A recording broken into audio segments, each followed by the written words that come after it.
Masih kita lanjutkan diskusi bersama dengan Pak TB Hasanuddin dan Mas Hasib. Mas Hasib, Dewan Keamanan PBB didesak untuk segera menggelar rapat darurat untuk merespon situasi ini. Menurut Anda apa yang bisa dilakukan PBB untuk menjatuhkan sanksi kepada Zionis Israel karena Anda sebut ada dugaan provokasi Israel, dan apakah Amerika Serikat juga harus ikut bertanggung jawab? Ya, tentu kita profesional ya, walaupun Amerika selalu mendukung Israel, menjadi penjamin Israel, tapi dalam persoalan ini keterlibatannya agak jauh. Walaupun memang sekali lagi ketika kita masuk ke Dewan Keamanan PBB, maka selalu akan ketemu dengan Amerika.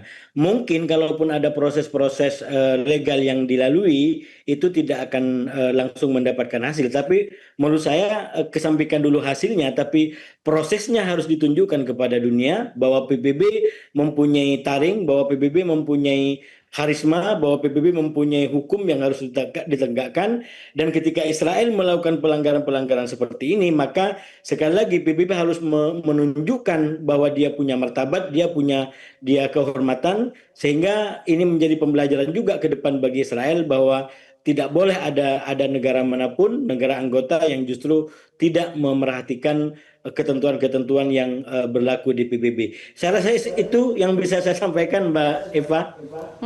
Baik, terima kasih Mas Hasib sudah bergabung bersama kami, analis Timur Tengah Hasibullah Satrawi, karena harus melanjutkan aktivitas. Berikutnya saya masih akan lanjutkan diskusi dengan Pak TB Hasanuddin. Sekali lagi terima kasih Mas Hasib sudah bergabung bersama kami di Prime Time News. Kita lanjutkan kembali Pak TB Hasanuddin.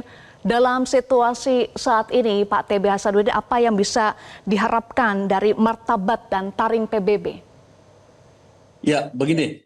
Saya akan jawab berdasarkan pengalaman saja ketika saya ditunjuk sebagai sektor komander di Perang Irak Kuwait. Ya, jadi ketika kita menjaga DMZ sebagai pasukan multinasional atau misalnya peacekeeping force, itu ketika ada sebuah pelanggaran maka ya UNIFIL harus segera memanggil para militer observer, karena di sekitar situ pasti ada pos-pos yang diduduki oleh militer observer, dan kemudian dihimpun data-data itu, lalu pelanggaran seperti apa dan menjadi catatan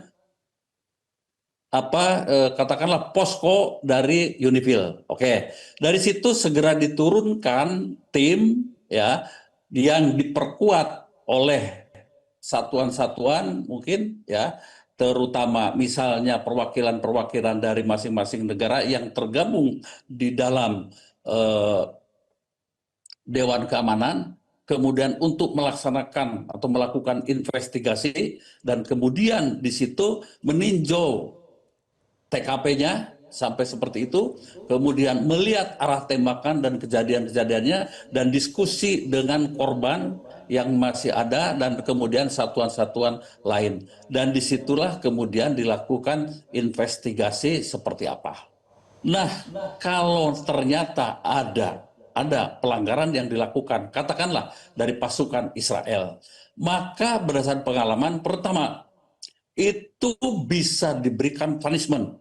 Pelaku prajurit Israel yang melakukan itu bisa dipidanakan dan dianggap sebagai kejahatan perang. Sebagai kejahatan perang, itu yang pertama. Yang kedua, bahkan mungkin bisa saja diwajibkan membayar denda. Dan bisa saja harus misalnya di-punishment untuk mundur dari wilayah yang dia kuasai. Ada banyak cara ya untuk memberikan punishment kepada pelanggar di dalam situasi perang seperti itu. Nah, masalahnya sekarang, apakah hasil kesimpulan investigasi yang dilakukan oleh Dewan Keamanan PBB itu akan diikuti oleh Israel atau tidak? Itu Karena menjadi Pak TB, bukankah selama ini Zionis Israel tidak pernah mematuhi sanksi dari PBB? Ya, justru itu. Nah, untuk itu saya mendorong sekarang Mabes TNI untuk melakukan evaluasi. Nah, di TKP itu secara taktis, teknis, dan bagaimana kebijakan yang diikuti oleh negara. Seperti apa? TNI kan loyal kepada siapa? Kepada negara kita. ya kepada presiden kita. Lalu bagaimana kebijakan itu dipraktekkan di lapangan? Apakah masih valid? Masih adakah manfaatnya? Ya, atau memang kita sudah sia-sia karena mereka tidak bisa diatur, karena mereka tidak ada niat untuk damai, karena memang sifatnya selalu agresif, ingin mengambil teritorial orang lain, ya memang itu kita serahkan kembali kepada Dewan Keamanan PBB. Begitu. Sehingga menurut hemat saya, untuk menarik pasukan ini harus dengan pertimbangan-pertimbangan yang matang. Karena ini adalah kita melaksanakan amanat atau mandat dari Dewan Keamanan PBB yang sudah kita sepakati dan kita tanda tangani bersama. Itu yang pertama. Kalau hasil ya evaluasi dan investigasi itu ditarik, kita sudah tidak ada manfaatnya dan sudah sia-sia karena pihak Israel memang berniat untuk tidak mau damai, ya untuk apa kita di sana? Sia-sia saja. Lebih baik kita kembali mengurus keamanan di dalam negeri saja. Begitu. Baik, Pak TB, Israel diduga sudah mengetahui lokasi kontingen pasukan penjaga perdamaian asal Indonesia bertugas, tetapi serangan tetap saja dilancarkan. Menurut Anda, apakah serangan ini memang disengaja? Karena tadi ada dugaan dari Mas Hasip, provokasi Israel. Apa kepentingan Israel dalam hal ini menurut Anda? Jadi begini, ya, dalam konsep negara Israel itu tidak ada wilayah teritorial Palestina, itu tidak ada. Maunya itu Israel itu melebur menjadi 2 provinsi. Satu ikut ke Yordania, satu lagi ikut ke Mesir. Begitu, menjadi bagian dari provinsi Mesir dan bagian dari provinsi Yordan. Nah, itu konsepnya. Sehingga ya harus hilanglah Palestina itu dari wilayah teritorial itu. Dan sekarang itu dilakukan dengan segala cara. Sehingga kalau kita berbicara perdamaian, sepertinya itu jauh ya dari keinginan kita ya. Dan harus kita ketahui Israel itu bisa memiliki kekuatan karena apa? Dukungan dari Trump, dari Presiden Amerika, dan presiden-presiden yang lain sebelumnya.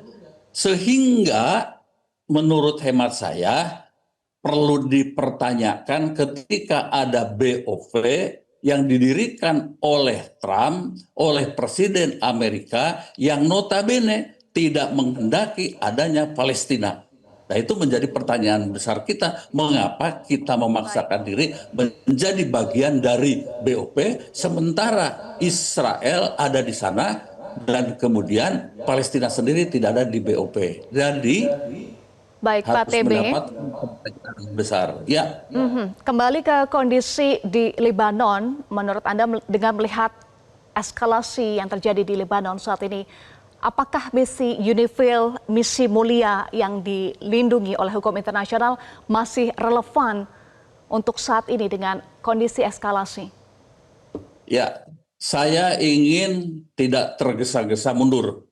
Ya, jadi lakukan investigasi itu yang pertama sampai dengan kesimpulannya seperti apa. Fokus pada 2 hal. Apakah ini kesengajaan atau karena kecelakaan?